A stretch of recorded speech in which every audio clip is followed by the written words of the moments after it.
இப்போ வெளியூர்லலாம் வந்து சினிமா பாடல்களையும் ரசிப்பாங்க, கிராமிய பாடல்களையும் ரசிப்பாங்க. நம்ம இப்போ என்னென்னா, இப்போ நான்லாம் நிறைய நிகழ்ச்சிக்கு போயிருக்கிறேன், வெளியூர் நாட்டிலையும் போயிருக்கிறேன், இங்கேயும் போயிருக்கிறேன். எல்லாம் இப்போ லண்டன் போனேன், நார்வே போனேன், என்ன ஆஸ்திரேலியா போனேன், இப்போ துபாய், அந்தமாரி எல்லா நாடுக்கும் போனேன், கிட்டத்தட்ட ஒரு 15 நாடுக்கு. ஆனால் என்ன தான் இருந்தாலும், எங்கே தான் போனாலும், எங்கே தான் வந்தாலும், நம்ம வந்து பாடுற அவங்களுக்கு பிடிக்கும் பொழுது நம்ம மக்களை வந்து முதல்ல மைண்டில் ஏற்றிக்கணும். அவங்களுடைய மனசுக்கு தகுந்த மாதிரி பிடிக்கிற மாதிரி நம்மளை வந்து அவங்க மொத்த மைண்டு செட்டப்பையும் நம்ம முதல்ல வந்து ஸ்டேஜுக்கு இப்படி வந்துட்டோம்னாவே அப்படி கவர் பண்ணிக்கணும். அப்படி கவர் பண்ணி அப்படி பாட ரசித்து நம்மளை ரசித்து அவங்கள்ட்ட பாடி அதை ப்ரெசன்ட் பண்ணும்போது ஒரு டான்ஸ் கின்ஸ் போட்டு அப்படி பாடும்போது, சில பேர் என்ன பண்ணுவாங்கன்னா, பாட்டு பாடும்போது சில பேர் சோகமாக நின்று பாடுவாங்க, சில பேர் ஏதோ ஒரே ஸ்டெப்பை குனிஞ்சு குத்திக்கிட்டு இருப்பானுங்க, பார்த்து பாடுவாங்க, நிறைய பண்ணுவாங்க. இப்போ சில பேருக்கு வந்து மக்களை அப்படியே ஜாலியாக அவங்களா இறங்கி விளையாண்டு ஜாலியாக ஆடி பாடுவாங்க. இந்த மாதிரி சூழல்கள் இருக்குது. அது பாடல்கள் பொறுத்து, அவங்களுக்கு பிடிக்கிற விஷயத்தை பொறுத்து, பாடுறவங்கள பொறுத்து. இருந்தாலும் பரவாயில்லை, நம்ம பாடினா ஏதோ மக்களுக்கு பிடிக்குது, அவ்வளோதான்.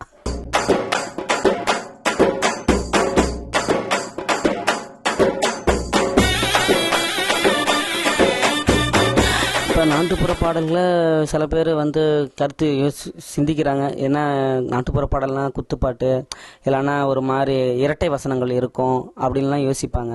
இப்போ என்னுடைய ஆல்பத்தெல்லாம் வந்து நான் தாய்ப்பாசம், சோளக்கொல்லையில்,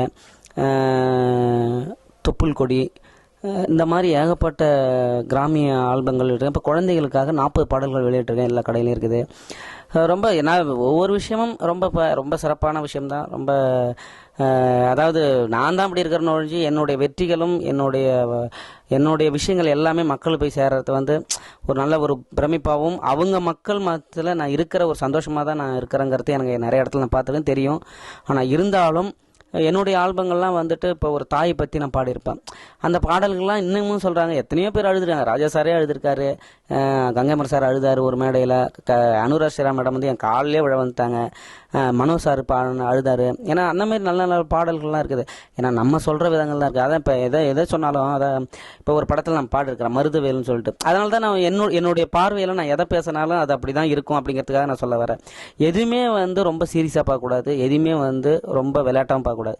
போகிற போக்கில் எல்லாத்தையும் எடுத்துக்கிட்டு போயிட்டே இருந்து வாழ்க்கையை வெற்றி அடைஞ்சு போயிட்டே இருக்கணும். அவ்வளோதான் விஷயங்கள் இந்த உலகத்தில். அதாவது நான் பாடியிருக்கிறேன், அந்த படம் இப்போ வரப்போகுது. அந்த பாடல் அன்னைக்கு மேடையிலே ரொம்ப பிரமிப்பாக பேசப்பட்ட ஒரு பாட்டு. வாரோம் கனாவோடு வாரோம் பூமிக்கு போகிறோம் வினாவோடு. அதாவது ஒரு கனவோட பிறக்கிறோம், ஆனால் வந்து போகும்பொழுது என்ன நம்ம சாதிச்சோம், என்னடா பண்ண அடைச்சிங்க அப்படின்னு சொல்லிட்டு ஒரு கேள்விக்குறையோட தான் போகிறோம். ஆனால் இதுக்கு நடுவில் என்ன தான் பண்ணணும்னு நம்ம சொல்கிறோம் இல்லையா? அப்போ எதுவுமே பண்ணல, அப்போ இருக்கிறது சந்தோஷமாக வாழுங்க. அதுதான் நம்மளுடைய பாடல்கள். அதாவது பூமியில வாழுறோம் சில காலம், புலம்புறோம் பல நேரம், ஜோராக வாழுங்கன்னே ஓ மண்ணோடு சேரும் முன்னே. பூமியில வாழுறோம் சில காலம், புலம்புறோம் சில நேரம், ஜோராக வாழுங்கன்னே ஓ மண்ணோடு சேரும் முன்னே. யாருக்கு சோகம் இல்லை, யாருக்கு பாரம் இல்லை, யாருக்கு சோகம் இல்லை, யாருக்கு பாரம் இல்லை, ஜோராக வாழுங்கன்னே ஓ மண்ணோடு சேரும் முன்னே. இந்த மாதிரி என்னுடைய ஆல்பத்தில் நல்ல நல்ல வரிகளும் நல்ல நல்ல பாடல்களும் பாடியிருக்கிறேன். அது வந்து சில பேர் கேட்பாங்க, எங்களுக்கு இந்த மாதிரி இரட்டை வசனம் உள்ள மாதிரி கிராமிய பாடல்கள் பாடணும் அப்படின்னு சில கேள்வி கேட்கறதுனால அவங்களா போய் பாடுறதான ஒழிஞ்சு இவங்களா போய் பாடணும் அப்படிங்கிறதுல. அப்படி பாடும்போது நிறுத்திடணும். எப்பா இந்த பாட்டு எங்களுக்கு பிடிக்கல, இது நல்லா இல்லை, இது ஏன் பாடுறீங்க அப்படின்னு சொல்லி நிறுத்திடணும். அது ரசிக்கிறதுனால இவங்களும் பாடுறாங்க, ரசிக்கிறவங்களும் இருக்கிறாங்க, பாடுறவங்களும் இருக்கிறாங்க. இதனால ரெண்டும் இருக்கும்போது நம்ம என்ன சொல்ல முடியும்? அதனால் இருக்கிற வரைக்கும் எதுவாக இருந்தாலும் சரி சந்தோஷமாக அனுப்புவோம். நம்மளால் முடிஞ்சது 4 பேருக்கு உதவி செய்கிறோமா, அதுதான் நம்மளுடைய முயற்சி. அதுதான் என்னை பொறுத்தளவுக்கு.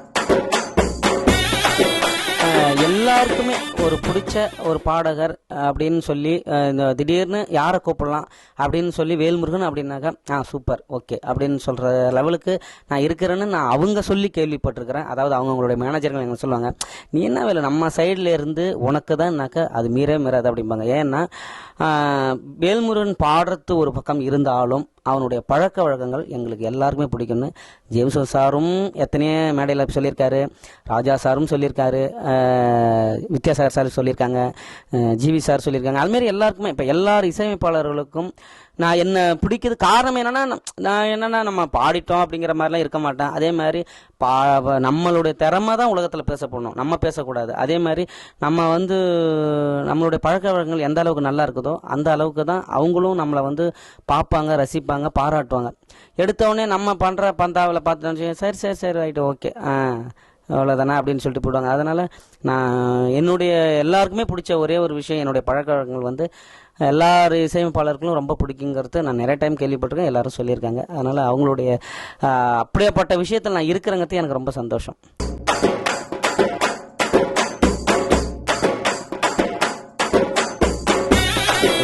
மேடை பாடகராக இருந்து தான் நான் வந்திருக்கிறேன். காரணம் என்னென்னா, நான் ஒரு கிராமிய பாடகருங்கிறதுனால மேக்ஸிமம் எனக்கு மேடையிலே வாய்ப்பு தர மாட்டாங்க. அதெல்லாம் சொல்லப்போனால் நிறைய விஷயங்கள் இருக்குது. அதுக்காக தான் சில எதுவுமே வெளியிலலாம் சொல்ல முடியாது நிறைய விஷயங்களை. அதுக்காக தான் உள் உணர்வுகள் இருக்கும்போதே அப்படி பேசும்போதே தெரியும் நிறைய விஷயங்களுக்கு. போராட்டங்கள் தான் இருந்தது, வாய்ப்பும் தரமாட்டாங்க. நிறைய கச்சேரியில் இன்ஸ்ட்ருமெண்ட்டை தான் தூக்கி வைப்பேன், ஒரு 20 ரூபா 10 ரூபா கொடுப்பாங்க. அப்படி தான் என்னுடைய வாழ்க்கை சென்னையிலே இருந்தது. அப்படியே கொஞ்சம் கொஞ்சமாக இருந்து ஒரு பாட்டு சினிமா மேடையில் கச்சேரியில் பாட வைக்கிறதுக்கு அவ்வளோ தூரம் கஷ்டப்படுவாங்க. ஏன்னா நான் பாடிட்டேன்னாக்கா அது நல்லா எல்லாம் போயிடுச்சுன்னா மக்கள் திடீர்னு ஏதாவது சொல்லிட்டாங்கன்னா என்ன பண்ணுறதுங்கிறது பாட வைக்க மாட்டாங்க என்ன. அப்படி நான் பல்வேறு மேடைகளில் இப்போ பெரிய பெரிய இசைக்குழுலாம் நான் பாடியிருக்கிறேன். அத்தனை இசைக்குழுலையும் நான் கடைசியாக ஒரு பாடல் பாடுவேன், இல்லைனா இல்லை இருக்கேன். அப்படியே தான் வாழ்ந்தேன் கொஞ்ச காலமாக. அதுக்கப்புறம் அதான் என்ன சொல்கிறேன்னா, என்னுடைய கஷ்டங்கள் யாருக்கோ தெரிஞ்சிருக்கு. அது இயற்கையாக கூட இருக்கலாம், கடவுளுக்காக கூட இருக்கலாம். அது மூலயமா ஜேம்ஸ் வசந்தன் சாருங்கிற ஒரு மாமனிதருக்கு தெரிஞ்சதுனால இன்றைக்கி நான் ஒரு பின்னணி பாடகராக இருக்கிறேன். அது இன்றைக்கி நிறைய பேருக்கு சந்தோஷமாக இருக்கலாம், என்னை தெரிஞ்சவங்களுக்கு கஷ்டமாக இருக்கலாம். ஏன்னா இவனுக்கெல்லாம் வாய்ப்பு கிடைச்சதா அப்படின்னு. அதுதான் சொல்கிறேனே. அதனால் எது கிடைச்சாலும் நான் வாழ்க்கையில் நினச்சிக்கிட்ட ஒரே ஒரு விஷயம், சந்தோஷமாக இருக்கணும், அவ்வளோதான். சின்ன வயசுலேயே நிறைய பாடல்கள்லாம் இப்போ நானே வந்து மியூசிக் பண்ணி பாடியிருக்கிறேன். இப்போ என்னுடைய ஆல்பங்கள்லாம் நான் தான் மியூசிக் பண்ணி பாடியிருக்கிறேன். இப்போ 10 மாதம் என்ன சுமந்து பெத்து எடுத்த அம்மா,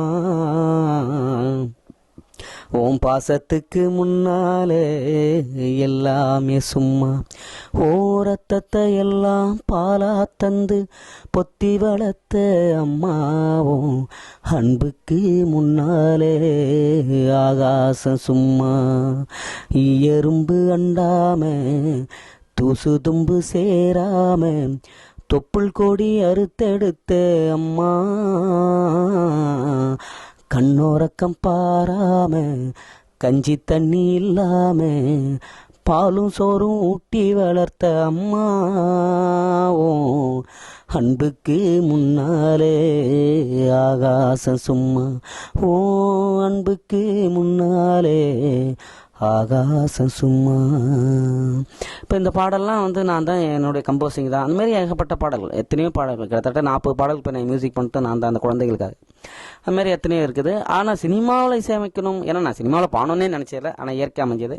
அப்படி ஒரு விதத்தில் எனக்கு இயற்கையாக ஏதோ ஒரு சூழ்நிலை எனக்கு சினிமாவில் படம் பண்ணுறதுக்கு இசையமைக்கிறதுக்கு வாய்ப்பு கிடைச்சா கண்டிப்பாக நான் வாசிப்பேன். அப்பா அம்மா வந்து சின்ன வயசுலேயே தவறிட்டாங்க. அண்ணா ஒரே ஒரு அண்ணன் தான், நான் 2 பேர் தான், வேறு கூட பிறந்தவங்க யாரும் இல்லை. நான் வந்து 10th முடிச்சுட்டு அப்புறம் வந்து கவர்மெண்ட் ஐடி கோயம்புத்தூரில் வந்து படித்தேன். அங்கே முடிச்சுட்டு திரும்ப +1 +2 படித்தேன். இதெல்லாம் இந்த படிக்கிற காலகட்டங்களில் நான் காலையில் வேலைக்கு போவேன், சாயந்தரம் வேலைக்கு போவேன். இதனுடைய வருமானத்தை வச்சு தான் என்னுடைய வாழ்க்கை போச்சு. அதுக்கப்புறம் பாடுற ஒவ்வொரு விஷயத்தையும் வச்சுக்கிட்டு நிறைய பேர், என்னுடைய நண்பர்கள், என்னுடைய சொந்தக்காரங்க நிறைய பேர் சொல்லுவாங்க, இந்தமாரி கிராமிய பாட்டெலாம் நல்லா பாடுற வேலை, நீ சென்னைக்கு போயிட்டு அங்கே ஏதாவது ஒரு வாய்ப்பு கேட்டு நீ முயற்சி பண்ணால் உனக்கு ஏதாவது வாய்ப்பு கிடைக்காது அப்படிம்பாங்க. ஆனால் எனக்கு மனசுக்குள்ளே இருந்தது. எத்தனையோ காலகட்டத்தில் 4 10 பைசாவும் கொடுத்துட்டு இந்த ஒளியும் பார்க்கறதுக்காக அலைவோம், ரேடியோவில் வந்து பாட்டு கேட்கறதுக்காக கஷ்டப்படுவோம். அப்படிலாம் இருக்கிற சூழல்களில் இருந்து வாழ்ந்துக்கிட்டு இருக்க நம்ம என்னைக்காவது போய் நம்ம முயற்சி பண்ணோம்னா சென்னைக்கு, அங்கே நமக்கு ஏதாவது ஒரு சூழலில் ஒரு வாய்ப்பு கிடச்சின்னா நம்ம மக்கள்லாம் வந்து நம்ம கிராமத்து மக்கள்லாம் நம்மளை டிவியில் பார்க்கும்போது எவ்வளோ சந்தோஷப்படுவாங்க அப்படிங்கிறத நான் முயற்சி பண்ண யோசித்தேன். அதுக்கு தகுந்த மாதிரியே நான் வந்து சென்னையில் வந்து சரி ஒரு வேலைக்கெல்லாம் போனோம்னா கஷ்டம். ஏன்னா வேலைக்கு போய் அங்கே இருக்கிற டைம் அவங்கள்ட்ட கேட்டு கேட்டு நம்ம வெளில போயும் வாய்ப்பு கேட்க முடியாது. அப்போ என்ன பண்ணுவோன்னா, நீ வேலைக்கு வந்தியா இல்லை இந்த மாதிரி முயற்சி பண்ண வந்தியான்னு கேட்பாங்க. அதனால் ஏதாவது பிரச்சனை இருக்கும். அதனால் படிக்கலான்னு சொல்லிட்டு சென்னையில் உள்ள அடையாரில் தமிழ்நாடு அரசு இசை கல்லூரியில் முறைப்படி கர்நாடக இசை சங்கீதம் வந்து நான் படித்தேன். அப்போ படிச்சுக்கிட்டு இருக்கும்போது தான் 2004 என்னுடைய சிறந்த கவிதைக்காக டாக்டர் ஏபிஜே அப்துல் கலாம் அவர்கள் என்னுடைய கவிதைக்காக வாழ்த்து கடிதமும் பாராட்டும் பரிசும் கிடைச்சிது. அந்த வாழ்த்து கடிதம் மூலமாக எனக்கு வந்து நட்புகள் ஏற்பட்டு அந்த நட்பில் அமைஞ்சது தான் என்னுடைய மனைவி. அவங்க வந்து மகாராஷ்டிரா பொண்ணு. நாங்கள் லவ் மேரேஜ் பண்ணி திருமணம் பண்ணிட்டோம்.